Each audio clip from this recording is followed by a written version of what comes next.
Bueno, me gustaría empezar contándoles un poquito de mi historia. Yo también soy un judío laico, no recibí educación judía, pero fui a una escuela, crecí en el corazón de Villa Crespo, fui a la escuela número 2, Distrito Escolar Séptimo, Francisco Desiderio Herrera, que yo no lo sabía en ese momento, pero éramos 95% moyes en la escuela, yo no prestaba atención a eso en el momento.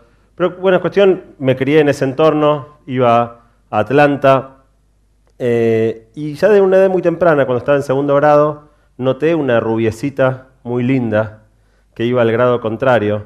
Me enamoré perdidamente a los 7 años de esta chica. No me animaba a hablarle, no me animaba a decirle nada, no hice nada porque ella note mi amor por 5 años. Y cuando estábamos en séptimo grado y el tiempo se me acababa, un día me acerqué, me animé, finalmente le hablé y le declaré mi amor. Y bueno, de eso hace 30 y tantos años. Hoy en día es mi esposa y está acá.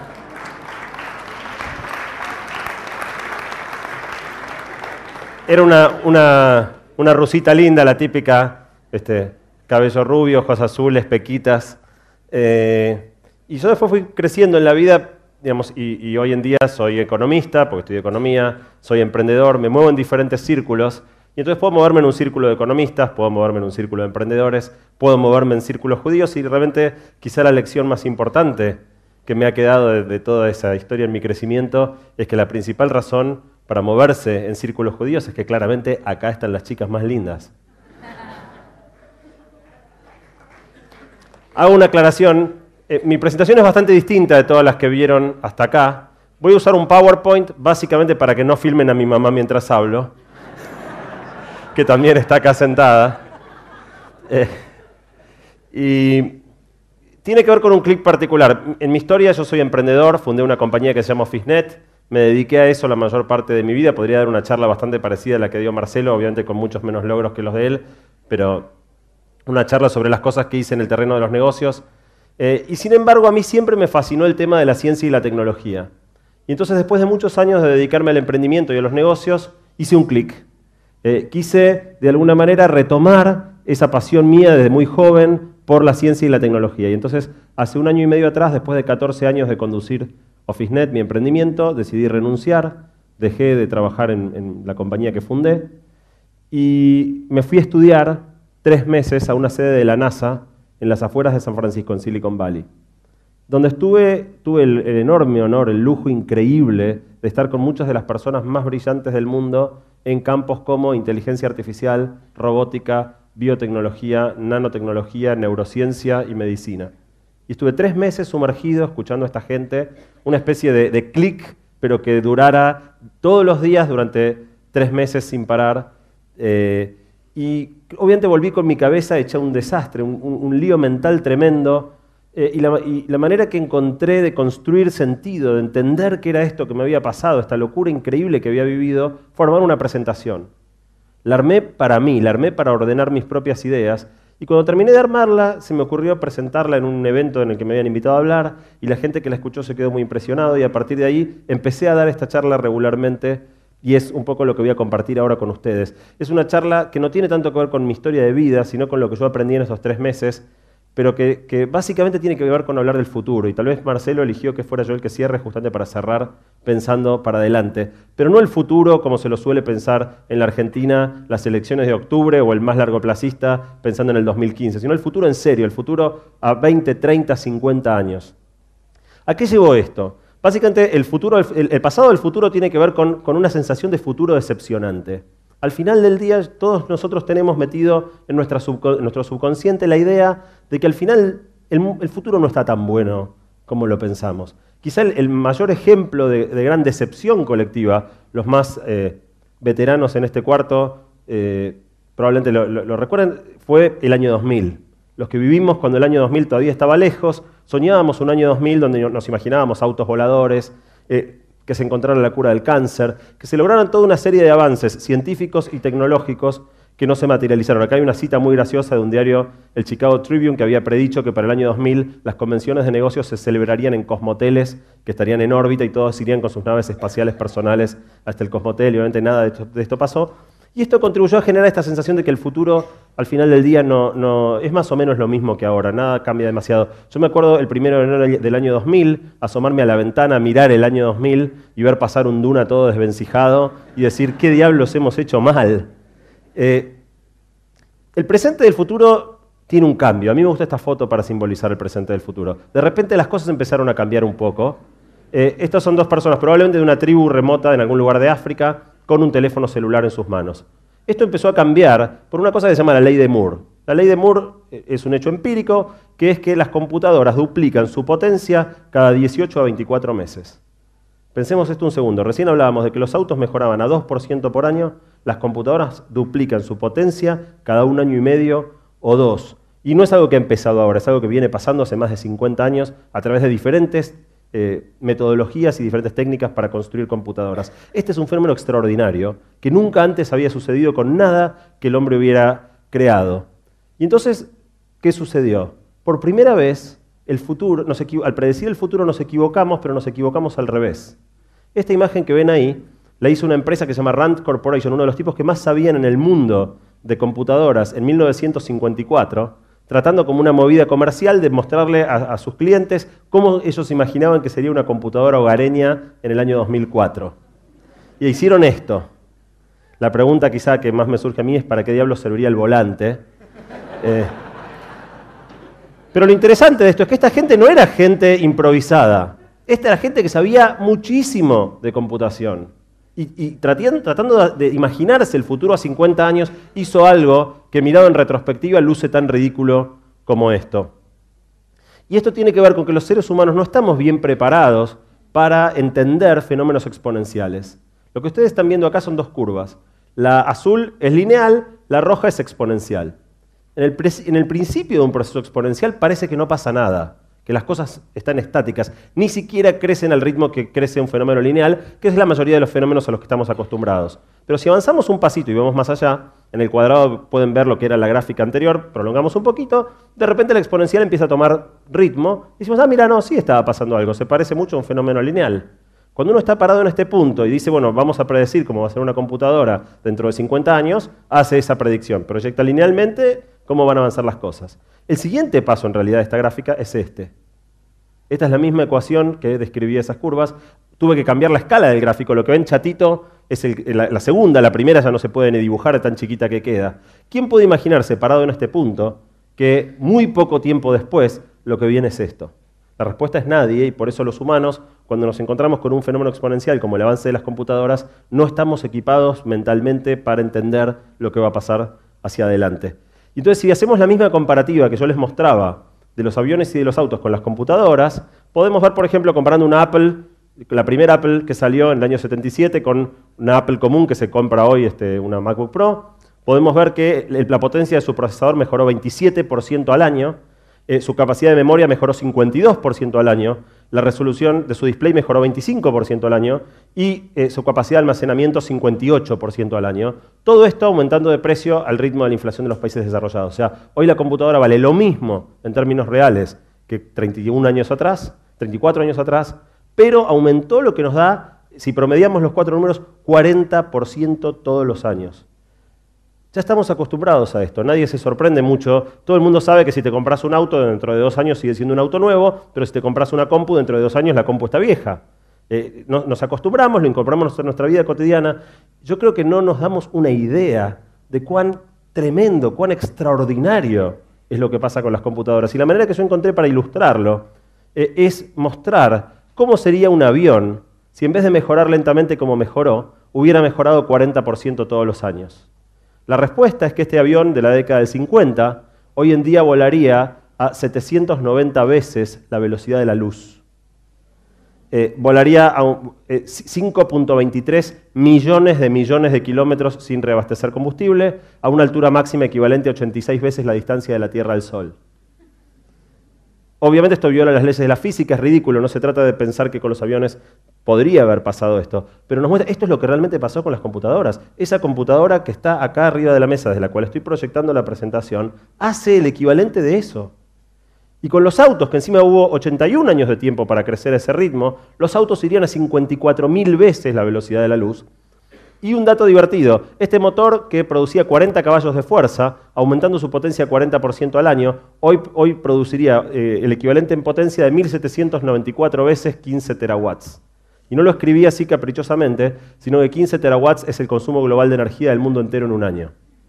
O sea, un motor de auto produciría 1.800 veces la energía consumida por el planeta entero en un año. Eso es lo que hace esta computadora. Eso es lo que estamos viviendo en este mundo de locos. Pero el presente del futuro no es tan loco, porque tenemos computadoras creciendo exponencialmente en un mundo que todavía esencialmente se comporta de manera lineal. Alrededor nuestro nada cambia demasiado, lo único que las computadoras nos han dado hasta acá son televisores cada vez más grandes y celulares cada vez más chiquitos.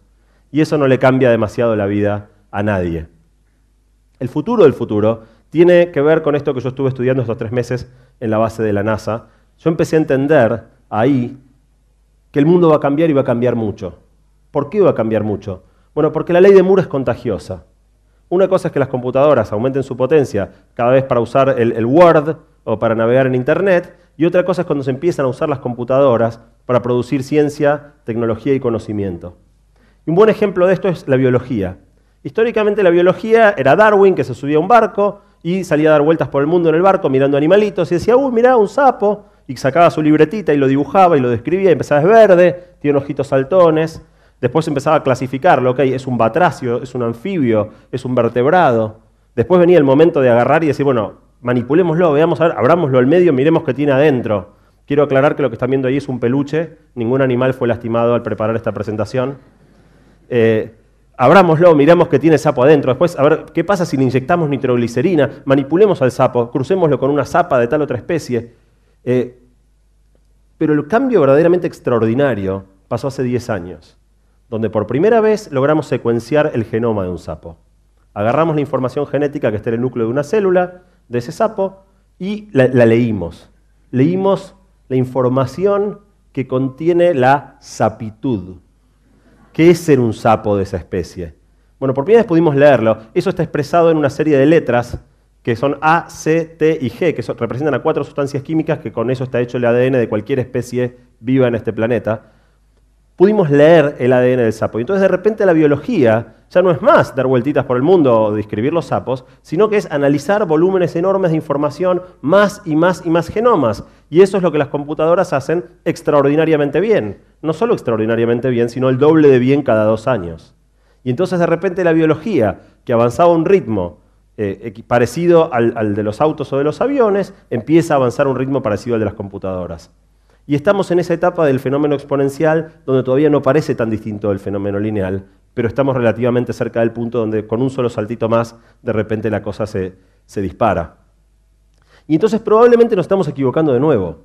Si hoy agarramos a los tipos más expertos del mundo en biología, en inteligencia artificial, en robótica, en neurociencia, en medicina, y les pedimos que proyecten qué va a pasar con el mundo en los próximos 50 años, probablemente harían predicciones que después miradas en retrospectiva suenen tan ridículas como estas. ¿Qué va a pasar entonces? Bueno, esta es la parte más interesante para mí de la presentación. A mí me gusta para ejemplificar esto tomar estos 3 señores. Uno que vivió hace 5.000 años en Egipto, uno que vivió hace 2.500 años en Roma y un argentino contemporáneo. Si yo les planteo qué pasó en el mundo en los últimos 5.000 años, seguramente la mayoría me diría que el mundo ha cambiado mucho en 5.000 años. Bueno, el punto principal de esta presentación es que el mundo no ha cambiado nada. Y que en todo lo que importa, todo lo esencial que nos define como seres humanos, todo ha quedado exactamente igual, y que probablemente el mundo va a cambiar más en los próximos 50 años de lo que cambió en los últimos 50.000. Los últimos 5.000, perdón. Para ejemplificar esto, me quiero meter en 4 aspectos de estos 4 señores, 4 aspectos centrales de quiénes ellos son. El primero tiene que ver con cómo se inicia una vida. Estos 3 señores tienen en común que los 3 nacieron de un óvulo fecundado con 50% de información genética de un papá, 50% de información genética de una mamá. Eso probablemente, relativamente pronto, va a poder cambiar. Y podrán nacer hijos que sean 33% información genética de papá, 33% información genética de mamá, 33% comprada de una base de datos genética X o con cualquier otro origen. A mí me llama mucho la atención cómo muchas veces salen noticias en el diario, que salen en la página número 20, y uno las ve en el momento y le parece interesante por ahí, pero sigue de largo, digamos, y son noticias de una trascendencia extraordinaria. Este es un buen ejemplo de eso. Craig Venter, el mismo señor que fue el primero en lograr secuenciar el genoma humano, después de secuenciar muchos genomas y leer y leer y leer genomas, en un momento dijo, me cansé de leer. Y cuando uno se cansa de leer, ¿qué quiere hacer? Escribir. Dijo, ahora quiero escribir un genoma. Quiero crear una especie que nunca haya existido antes. Y agarró, tomó el genoma secuenciado de una bacteria existente, lo cargó en su computadora y empezó a hacerle cambios. Cambios menores, no le hizo grandes cambios. Como todo programador, le metió codificado adentro del genoma de la bacteria los nombres de todas las personas de su equipo para dejar su firma ahí adentro. Pero cuando tuvo este genoma nuevo de una especie que jamás había existido, apretó print. Pero no lo imprimió en una impresora común, lo imprimió en una impresora de ADN. Una impresora que lo que hizo fue tomar las A, C, T, G que componen el ADN e ir pegando las sustancias, e hizo físicamente una cadena de ADN con este genoma que él había escrito. Lo puso dentro del núcleo de una bacteria a la que le habían retirado su núcleo y esa nueva bacteria vivió. Vivió, se dividió, empezó a formar una colonia. Esa es una bacteria que no tiene mamá ni papá, es una bacteria que es hija de la computadora de Craig Venter. Obviamente como fenómeno fue un fenómeno pequeño porque él no le hizo muchos cambios y estamos en el punto todavía en genómica en el cual entendemos las letras del alfabeto, A, C, T, G, pero todavía no entendemos ni la sintaxis ni la gramática. O sea, hoy no podríamos agarrar y decir, bueno, quiero hacer un perro con 5 patas con 2 colas de color azul. Pero eventualmente vamos a entender ese idioma y vamos a poder hacerlo. Un ejemplo interesante de aplicación de esto, por ejemplo, es que este mismo señor, Craig Venter, está en este momento tratando de crear desde cero un alga cuyo metabolismo sea tal que absorba dióxido de carbono de la atmósfera, gases de efecto invernadero, y excrete combustible, nafta. Y si a ustedes les parece un delirio, como probablemente pase, porque a mí me pareció un delirio cuando lo leí, bueno, a Exxon no. Exxon le puso $600 millones a este señor, sin pedirle a cambio acciones de su compañía, simplemente para garantizarse el derecho y la prioridad para comercializar el combustible si Craig Venter tiene éxito. Entonces, esta bacteria, este alga, ya sí sería una primera especie completamente artificial y de diseño para cumplir una función específica. En el momento en que nosotros tengamos este poder, crear genomas, diseñar hijos, va a ser algo posible.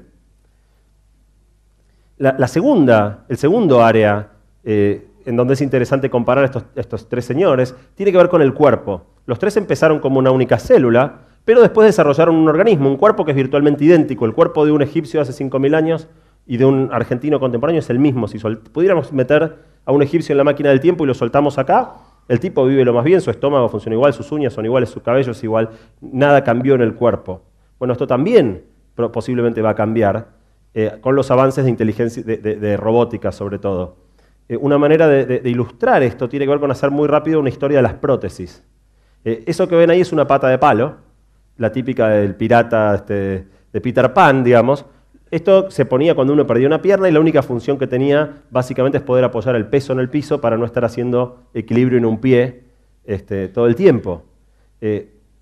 Después las prótesis fueron mejorando, se hicieron un poquito más atractivas estéticamente. Hoy en día la mayoría de las prótesis tienen esta apariencia, son más fáciles de colocar y de quitar, son más livianas, pero no dejan de ser algo para ponerse acá y apoyar el peso en el piso, nada más que eso.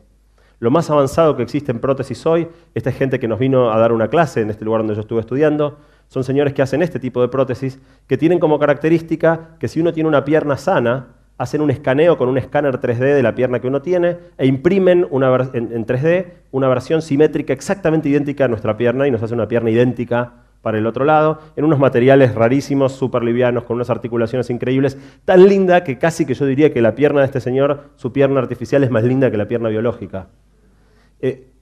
Esto es lo más avanzado que existe hoy disponible comercialmente. Un paso más allá, hay bastante experimentación hecha ya con extremidades robóticas, tanto para brazos como para piernas.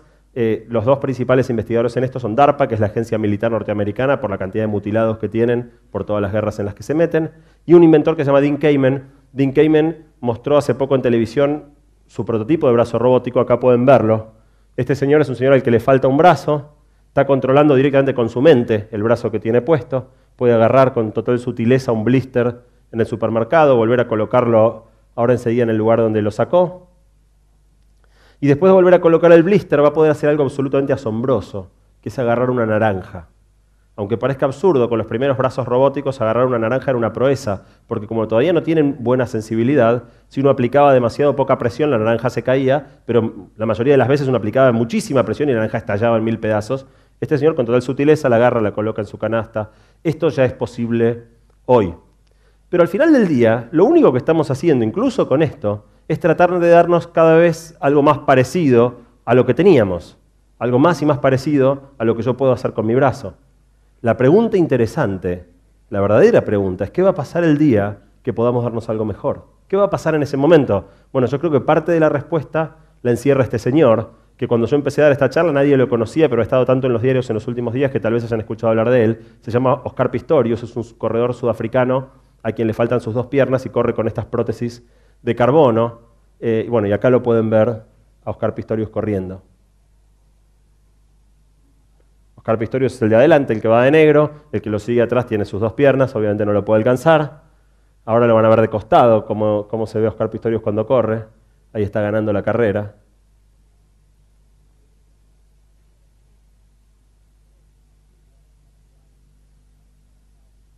Ese es Oscar Pistorius con sus piernas de fibra de carbono. Y cuando Oscar Pistorius ganó esta carrera, él quiso competir en los Juegos Olímpicos. Se reunieron todas las asociaciones. Bueno, en el momento que él quiso competir en los Juegos Olímpicos, el diario New York Times sacó este artículo, donde el título ¿es discapacitado o demasiado capacitado? Y él propuso correr en los Juegos Olímpicos, se reunieron todas las asociaciones atléticas del mundo a discutir qué hacemos, y decidieron que él no podía correr, que no podía participar en los Juegos Olímpicos por ser demasiado veloz. Y pusieron en el comunicado que su combinación de hombre y máquina es competencia desleal para competidores puramente humanos. Después él apeló a un tribunal judicial y un tribunal judicial dio la orden de que él pueda competir y entonces ya los Juegos Olímpicos esos habían pasado, pero esto es de hace 3 semanas. Él clasificó a los Juegos Olímpicos de Londres y en el año 2012 va a competir en los Juegos Olímpicos de Londres. La semana pasada se corrió el Mundial, él había clasificado al Mundial, perdió finalmente en semifinales, pero logró llegar hasta las semifinales del Mundial. Entonces, la pregunta que queda dando vueltas es, bueno, ¿qué va a pasar cuando podamos darnos algo mejor? Y yo creo que tengo un esbozo de respuesta de eso. Y es que en ese momento probablemente nos vamos a cortar las piernas. Es que así como en este momento uno ahorra para a fin de año cambiar el auto, en algún momento diremos, bueno, quiero ahorrar porque me quiero cambiar las piernas, quiero unas piernas mejores. Y puede sonar disparatado, pero justo muy poquito tiempo atrás hubo un caso muy interesante, un austríaco que había tenido un accidente de moto y había quedado con su brazo. Lo tenía, pero el brazo no tenía sensibilidad ni tenía movimiento. El tipo se hizo un montón de operaciones para tratar de rehabilitar y el brazo no recuperaba ni el movimiento ni la sensibilidad. En el mes de mayo, ¿qué hizo? Se lo cortó y se puso un brazo robótico. Uno podrá decir, bueno, está bien, pero porque tenía un brazo que no servía para nada. Para mí igual es una muestra interesante de que si su brazo era malo, él pudo tener un brazo mejor, prefirió un brazo mejor mecánico, electrónico, a un brazo biológico. Hasta se vuelve aspiracional. Esta es una campaña de Nike con Oscar Pistorius como modelo, como diciendo, bueno, yo quiero ser como él. Al final del día, los más viejos en la sala sabrán de lo que estamos hablando. El hombre nuclear y la mujer biónica. Y como dato interesante, la serie del hombre nuclear se llamaba El hombre de los 6 millones de dólares en inglés, como para ponerle un número disparatado, un número altísimo, de que había costado tanta plata a este señor que solo se podía hacer uno en el mundo. Pero lo que no tuvieron en cuenta es que con el avance exponencial de las computadoras, los costos caen exponencialmente también. Y entonces, si en un momento costaba 6 millones de dólares, muy rápidamente esa misma tecnología que solo estaba disponible para un tipo en el planeta, va a poder estar disponible para todos los que quieran tenerla. Pero el cuerpo es solo el comienzo. También vamos a empezar a hacer cosas con nuestra mente. Entonces, la tercera área de comparación de estos 3 señores tiene que ver con sus mentes. Vamos a meterle mano a nuestras mentes. Algunos ejemplos de esto. Esto es una nota de la revista Wired, de un experimento que se hizo en Estados Unidos, agregándole a personas el sentido de magnetismo. Un sexto sentido, magnetismo. Les pusieron sensores magnéticos bajo la yema de los dedos, conectados directamente al sistema nervioso, y estos señores sienten el norte.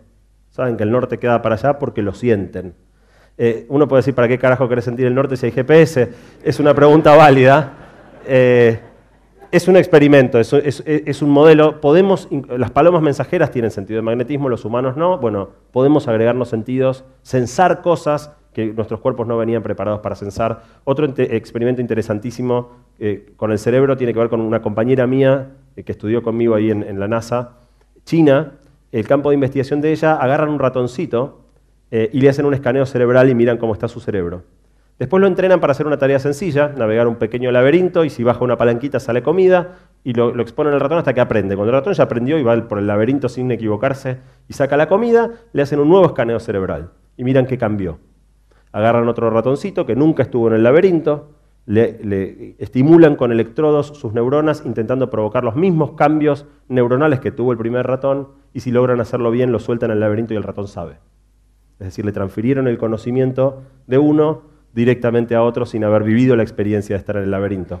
Y otro ejemplo mucho más interesante, esto es del mes pasado, el mismo equipo de investigación en la Universidad del Sur de California, agarraron otro ratoncito y le inyectaron una sustancia química que le bloqueaba al ratón su memoria de largo plazo. Este ratoncito le enseñaban algo y a los 5 segundos se lo olvidaba, no podía recordar por más de 5 segundos. Cuando lo tuvieron así, lo que hicieron fue colocarle una prótesis externa conectada a su cerebro, y el ratón empezó a recordar, formando recuerdos en la prótesis externa. Es una especie de disco USB, un pendrive, conectado a la cabeza. El ratoncito se acordaba de las cosas recordando en el pendrive, y este pendrive tenía un switch, de manera que se lo podían encender y el ratón se acordaba, o se lo apagaban y el ratón automáticamente se olvidaba, y cuando lo volvían a prender se acordaba de nuevo. Esto obviamente es el primer paso a que todos tengamos un puerto USB atrás de la oreja y nos conectemos 8 GB de RAM adicionales cuando necesitemos. La otra cosa que la mente de estos tres señores tuvo en común es que los tres pertenecieron a la especie más inteligente que habitó este planeta, que somos nosotros. Eso probablemente también va a cambiar en los próximos 50 años. Por más que seamos muchísimo más inteligentes de lo que fueron estos señores, mejorando nuestra propia mente, probablemente vamos a perder el privilegio de ser los seres más inteligentes, pero no en manos de otros seres, sino de las computadoras mismas. Para terminar, porque me queda poco tiempo, pero este es un ejemplo muy interesante. IBM gastó millones de dólares en construir una inteligencia artificial recientemente para jugar el juego Jeopardy, que es el juego de preguntas y respuestas más difícil que existe en el mundo. Acá es el momento en el que lo estaban jugando. El del medio, se habrán dado cuenta, es Watson. A su lado están los dos tipos mejores para competir en este programa de la historia del programa. Tipos que literalmente ganaron millones de dólares respondiendo preguntas. Ahí empieza el juego. La primera, Watson pulsa primero, responde correctamente. Le toca elegir la categoría. Watson elige la segunda pregunta. Le hacen la pregunta y otra vez van a ver que Watson pulsa primero y contesta antes y contesta correctamente. Ahora Watson elige la tercera pregunta y van a ver que otra vez gana. Ahora empiecen a mirarle la cara al rubio que está a la derecha de Watson. Cuando Watson otra vez le gana, llega primero al pulsador. Ahí está formando la pregunta. Ahí ya se ríe el rubio. Al otro lamentablemente no le podemos ver la cara, pero se pone cara como, bueno, es una joda esto. Ahora Watson vuelve a elegir la pregunta. Y miren ahora la cara del rubio. Y ahí se va la puta madre. Bueno, Watson no le ganó a estos señores. Watson los trituró. Y este juego de preguntas y respuestas no es un juego de preguntas y respuestas al estilo de ¿en qué año abdicó al trono de España Carlos V? No son preguntas que están en Wikipedia, son preguntas con doble sentido, preguntas tramposas, preguntas que requieren asociaciones, preguntas cuya respuesta no está guardada en ningún lado. Y Watson, barriendo todo el espectro del conocimiento humano, más rápido que cualquier persona, pulsa y les gana. Bueno, los reventó. Lo interesante igual es qué decidió hacer Watson después, IBM después con Watson. ¿Qué decidió hacer IBM? Lo va a mandar a la escuela de medicina. Estiman que en 4 años Watson va a ser médico. Y no sé qué opinan ustedes, pero el día que Watson sea médico yo no voy a querer que nunca más a mí me trate un médico humano. No solo esto, sino que Watson es una supercomputadora que cuesta cientos de millones de dólares, pero con la baja de costos, en unos años Watson va a correr en cualquier teléfono celular y tendremos al mejor médico del mundo en cualquier punto, en el punto más remoto de la puna, si fuera necesario. Entonces, el anteúltimo punto tenía que ver con la mente de estos señores. El último punto que tienen en común estas 3 personas es que todas nacieron, crecieron, envejecieron y eventualmente murieron. El último que vimos acá todavía no murió, pero va a morir. ¿O no? ¿O no? Bueno, hay gente trabajando en extender la vida humana. La más lenta de todas las tecnologías que inventamos somos nosotros mismos. Si miramos cuánto creció cuánto se extendió la vida humana desde el año, en los últimos 2000 años. Del año 0 al año 1000 la vida se extendió 2 años, la expectativa de vida, o sea, no cambió, tasa de mejora anual 0. Del 1000 al 1900 casi se duplicó en 900 años, tasa de mejora anual 0,1. En los últimos 111 años va un poquito más rápido, 0,2, pero apenas pasó de 55 a 67. Todos nosotros hoy no pensamos que vamos a vivir tal vez un poquito más de lo que vivieron nuestros padres, pero no mucho más. Todos pensamos que a los 80, a los 90, más o menos nos vamos a morir. Bueno, hay gente trabajando para que eso no pase, y la clave justamente pasa por el secuenciamiento del genoma. Una de las cosas espectaculares que yo tuve por haber estado estudiando en este lugar fue que gratis me regalaron un secuenciamiento parcial de mi genoma. Esto es basado en información genética mía, cuáles son todos los riesgos donde yo tengo más chance que la población de contraer determinadas enfermedades, menos chance que la población de contraer otros. Todavía estamos en el punto en el cual yo volví de Estados Unidos, le di esto a mi médica, esperanzado de que diga buenísimo, y mi médica me miró con cara, ¿y qué corno querés que haga yo con esto? Todavía los médicos no tienen la menor idea de cómo usar esta información, pero en definitiva de lo que se trata es de que en muy poco tiempo toda la medicina va a ser basada en cosas de estas características. Y como dato simpático les puedo decir que aparte de ver aspectos médicos, al secuenciar el genoma, esto es el buscador de ancestros. Yo tengo, mis 2 abuelas vinieron de Polonia, uno de mis abuelos vino de Ucrania, mi otro abuelo nació en la Argentina, en una colonia en Rivera, en la provincia de Buenos Aires, pero sus padres venían de Rusia. Bueno, una de las cosas que te dice esta compañía es de dónde son tus genes. Y podemos ver que yo soy primordialmente ruso, en segundo lugar ucraniano, en tercer lugar polaco, y en cuarto lugar lituano, que no tengo ningún antepasado lituano, pero mi apellido es lituano, con lo cual tiene todo el sentido del mundo. Esto demuestra básicamente que todos mis abuelos son quienes dijeron ser. Ninguno mintió. Y que si en la familia hubo algún tipo de aventura, fue con otra rusa y no con alguna africana que se cruzó por el camino. Pero bueno, en definitiva, estas son todas cosas que están sucediendo. Hay una fundación en Estados Unidos que se llama la Fundación Methuselah, que da un premio al tipo que logre extender más la vida de un ratón. Y tienen 2 premios, uno por longevidad, que el ratón viva lo más posible, el segundo por rejuvenecimiento, tomar un ratón que ya es adulto y a ese rejuvenecerlo, porque no se trata solo de encontrar soluciones para nuestros hijos, nosotros también queremos vivir mucho.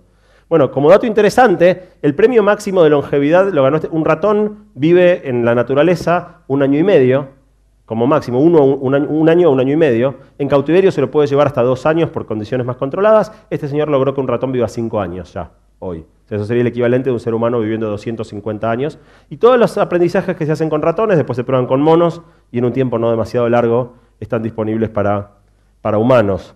Otra línea de extensión de la vida humana, no sé si miran charlas TED, a mí me encantan las charlas TED, este evento está bastante inspirado en charlas TED. Las charlas TED se graban en video, pueden mirar este video, es un señor que lo que hace es imprimir órganos.